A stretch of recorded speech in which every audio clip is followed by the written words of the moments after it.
నమస్తే sir. Sir, నమస్కారమ్మా. YCP మేనిఫెస్టోలో రైతుల రుణమాఫీ గాని, డోక్రా రుణమాఫీలు గాని ఎందుకు పెట్టలేదంటారు? రైతుల రుణమాఫీ అంటారేంటి? మళ్ళీ అధికారంలోకి వస్తే రైతులు కావచ్చు, మీరు కావచ్చు, నేను కావచ్చు, మన ఆస్తులు మొత్తం వాళ్ళ దగ్గరే తాకట్టుకి వెళ్ళిపోతున్నాయి కదా. హ్మ్. మన దగ్గర ఉన్నటువంటి ఒరిజినల్ పత్రాలన్నీ తీసుకెళ్ళి వాళ్ళకి ఇస్తే వాళ్ళు జిరాక్స్ ఇస్తారట. అంటే ఇప్పుడు మామూలుగా తాకట్టు పెట్టడానికి ఆంధ్ర రాష్ట్రంలో ప్రభుత్వ ఆస్తులన్నీ అయిపోయినాయి. హ్మ్. మీకు మీ ఆస్తి నా ఆస్తే ఉంది. ఇంకా రైతుల రుణమాఫీ గురించి ఏం చెప్తాడు ఆయన? హ్మ్. రైతుల రుణమాఫీకి సంబంధించి తెలుగుదేశం ప్రభుత్వంలో ఇందాక నేను చెప్పినట్లు 50,000 రూపాయల లోపు రైతుల రుణ అందరికీ వాళ్ళే రుణమాఫీ చేశారు కదా. అవును. అది రైతు రుణమాఫీ అంటారు. లేదు, 1,50,000 టార్గెట్గా తీసుకొని 3 విడతలుగా వాళ్ళు ఇవ్వడం కూడా జరిగింది. రైతు రుణమాఫీ అది దాని అంటారు. ఇది డ్వాక్రాలకు సంబంధించి. ఇప్పుడు ఆయన ఏది చేసినా కూడా ఆయనకు వెలుసుబాట్లేదు. అప్పులు పుట్టే పరిస్థితి అయితే ఆయనకు లేదు. మళ్ళీ ఇప్పుడు చాలా మంది అనుకుంటుంది ఏంటంటే, చాలా స్పష్టంగా చెబుతున్నాను, గుర్తుపెట్టుకోండి. పొరపాటున అంటే ఏ కోశాన ఎక్కడా 1% కూడా మళ్ళీ జగన్మోహన్ రెడ్డి గారు మళ్ళీ అధికారంలోకి వస్తారని ఎక్కడా లేదు.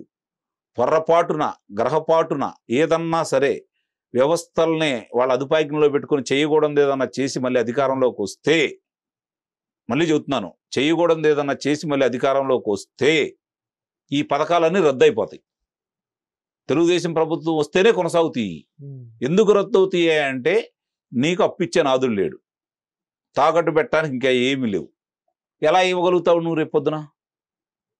ఇప్పుడు బడ్జెట్కు సంబంధించి తెలుగుదేశం ప్రభుత్వం ఆ రోజుల్లో 19.5% అమలు చేసింది బడ్జెట్లో సంక్షేమానికి. మీరు వచ్చిన తర్వాత 15.08% మాత్రమే బడ్జెట్ కేటాయింపుల్లో ఈ సంక్షేమ పథకాలకు వాడుతున్నారు. ఇక్కడే వ్యత్యాసం కనపడతానే ఉంది కదా. చాలా గొప్పలు చెప్పుకుంటున్నారు కదా మీరు.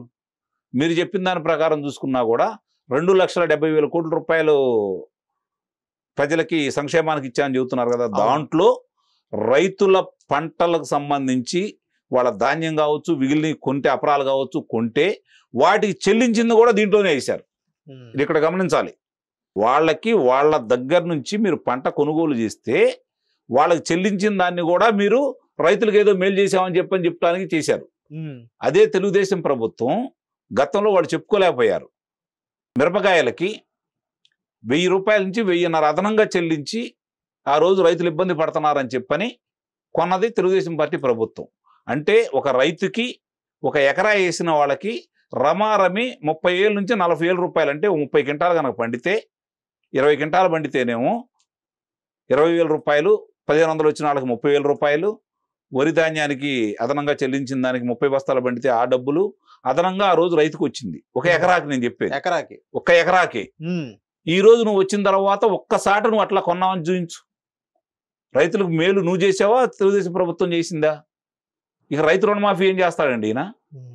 డ్వాక్రా సంఘాలు ఉన్నాయి, తెలుగుదేశం ప్రభుత్వం వాళ్ళు గర్వంగా బతికేలాగా వాళ్ళకి రుణాలు ఇప్పించేసి వాళ్ళ ఉత్పత్తుల్ని విదేశాలకు కూడా ఎగుమతి చేసే స్థాయికి తీసుకెళ్లాడు కదా చంద్రబాబు నాయుడు గారు. నువ్వు వచ్చిన తర్వాత ఏం చేసావు ఒక్కటి చెప్పండి. డోక్రా మాఫీ, రుణమాఫీ కూడా చేశారుగా. 19 నుంచి 24 దాకా ఇప్పటిదాకా విడతల వారీగా కొన్ని చేశారు. రుణమాఫీ చేయలా, 0 వడ్డీకి ఇస్తున్నారు. రుణమాఫీ ఏం చేయలేదే. దాంట్లో ఏమైనా పొందుపరిచారా చూడండి మీరు. లేదు కదా. కాబట్టి ఇవన్నీ కూడా చెప్పుకోవడానికి మనకు వస్తాయి. వాళ్ళకి దింపుడు కల్లా ఆశ కూడా పోయింది, చివరి అవకాశం కూడా వాళ్ళు కోల్పోయారు. ఇప్పుడు వాళ్ళు ఏం చేయాలో అర్థం కాని పరిస్థితిలో ఉన్నారు పాపం. వాళ్ళ నాయకులు, పోటీ చేసే అభ్యర్థులు ఏం చెప్పుకోవాలో కూడా తెలియని పరిస్థితిలో ఉన్నారు. చూడాలి ఏం జరుగుతుందనేది.